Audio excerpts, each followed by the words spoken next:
अच्युतं केशवं कृष्णदामोदरं रामनारायणं जानकीवल्लभम्। अच्युतं केशवं कृष्णदामोदरं रामनारायणं जानकीवल्लभम्।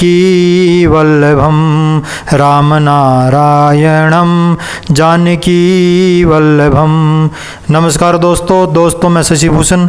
दोस्तों, आज हम बहुत ही महत्वपूर्ण टॉपिक करने वाले हैं जो कि भारतीय राज्य व्यवस्था के अंतर्गत आता है।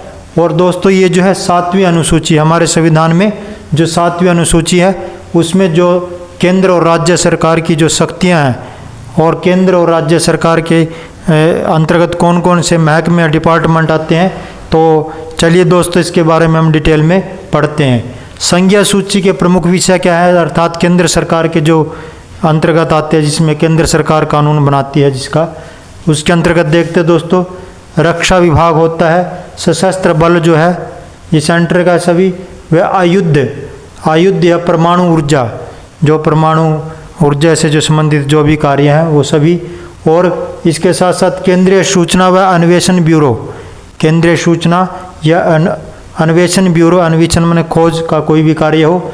विदेश संबंध व संयुक्त राष्ट्र संघ, विदेशी संबंध, जो विदेशी मामलों के जो भी से संबंधित जो भी मामले होते हैं उसमें।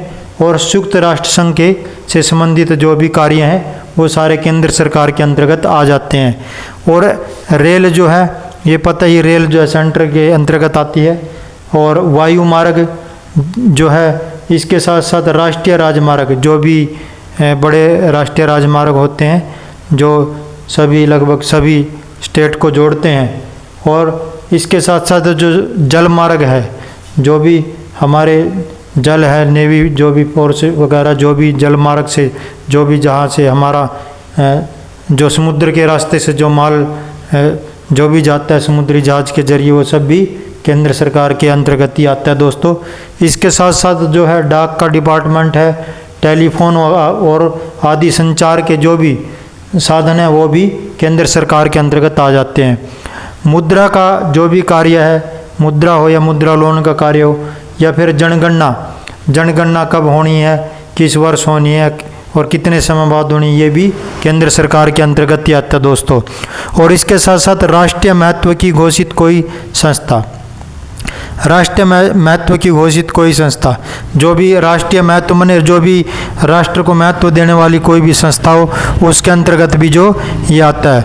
इसके साथ साथ अखिल भारतीय सीमाएं, जो भी भारत के अंतर्गत जो भी देश के अंतर्गत जो भी सेवाएं आती हैं वो भी किस में आती है दोस्तों, केंद्र सरकार के अंतर्गत आ जाती है। इसमें केंद्र सरकार इनमें कानून बना करके इन योजनाओं को जो है, इन योजनाओं पर कार्य करती है।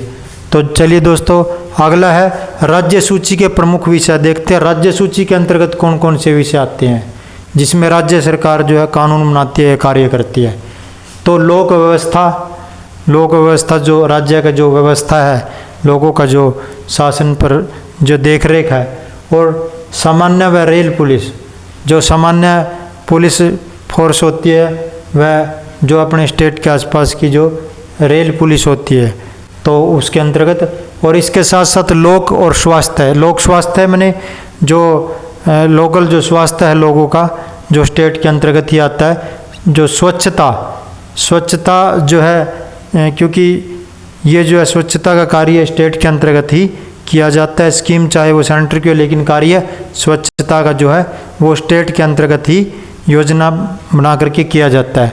और अस्पताल हो गए जैसे स्टेट के या फिर डिस्ट्रिक्ट के अस्पताल हो जाते हैं। उच्चतम न्यायालय से भिन्न न्यायालय, उच्चतम न्यायालय से भिन्न माने जो छोटे न्यायालय जैसे डिस्ट्रिक्ट के न्यायालय हैं, तो स्थानीय शासन, वहाँ का शासन प्रशासन है, ये भी जो है राज्य के अंतर्गत आता है, स्टेट के अंतर्गत आ जाता है। और बाजार व मेले, जहाँ भी कोई मेले का आयोजन हो, बड़े बाजार जो लगने हो, उसके अंतर वो भी स्टेट के अंतर्गत ही होते हैं।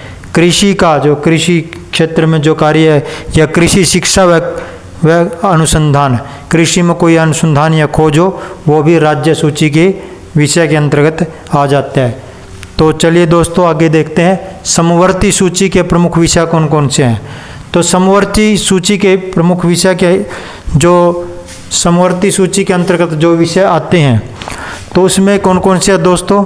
ये केंद्र और राज्य दोनों सरकारें मिलकर के इसमें जो है कानून बनाती हैं। तो देखते हैं इसमें कौन कौन से हैं। तो इसमें जो है समवर्ती सूची में आता है दंड विधि व दंड प्रक्रिया, दंड विधि व दंड प्रक्रिया संहिता। तो जो भी है दंड विधि व दंड प्रक्रिया की कोई भी जो दंड देने की प्रक्रिया विधि या कानून बनाना हो तो इसमें केंद्र और राज्य सरकारें दोनों मिलकर के कार्य करती हैं।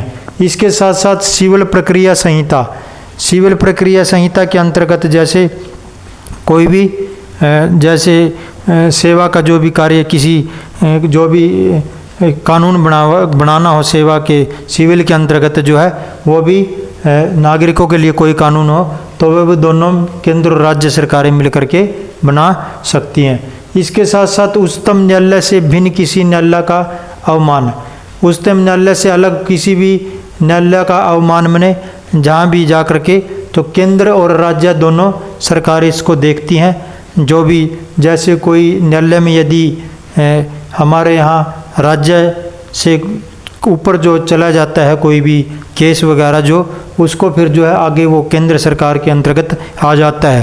तो आगे देखते हैं दोस्तों। और पशुओं के प्रति क्रूरता, जैसे हमारे यहाँ जो है पशुओं के प्रति क्रूरता का मतलब पशुओं पर अत्याचार करना भी एक जुर्म है। तो ये भी केंद्र और राज्य दोनों सरकारें इसको देखती हैं। और वन विभाग जो है वन का कार्य ये भी दोनों सरकारों के अंतर्गत आ जाता है। और इसके साथ साथ जनसंख्या नियंत्रण का कार्य जो है ये भी दोनों सरकारें मिलकर के देखती हैं। दोनों सरकारें इस पर कार्य करती हैं, चाहे वो राज्य की हो चाहे केंद्र की हो। और वह परिवार नियोजन का जो भी कार्य हो तो इस पर भी जो है केंद्र और राज्य सरकारें जैसे कुछ स्कीम्स जो है केंद्र सरकार की तरफ से इसमें आती हैं। तो चलिए दोस्तों आज हमने एक बहुत ही महत्वपूर्ण टॉपिक किया जो कि भारतीय राज्य व्यवस्था में जो आता है। और ये 7वीं अनुसूची के अंतर्गत जो है संघीय सूची और राज्य सूची और समवर्ती सूची तीनों सूचियों के में कौन कौन से इसमें डिपार्टमेंट आते हैं, कौन कौन से इसमें विभाग हैं और इसमें केंद्र सरकार के अंतर्गत कौन से विभाग आते हैं और राज्य सूची के अंतर्गत कौन से विभाग आते हैं, चाहे संघीय सूची, राज्य सूची और समवर्ती सूची के अंतर्गत कौन कौन से कार्य हैं, विभाग आते हैं। तो चलिए दोस्तों आज हमने बहुत ही महत्वपूर्ण टॉपिक किया जो कि भारतीय राज्य व्यवस्था के अंतर्गत हमने किया। तो चलिए दोस्तों अगले किसी वीडियो में हम जो है कोई और महत्वपूर्ण टॉपिक करेंगे। तो सभी दोस्तों से, सभी मित्रों से निवेदन है कि चैनल को अधिक से अधिक लाइक और सब्सक्राइब करें ताकि आपके लिए इम्पोर्टेंट वीडियो इसी प्रकार से बनती रहे, जारी रहे। धन्यवाद दोस्तों।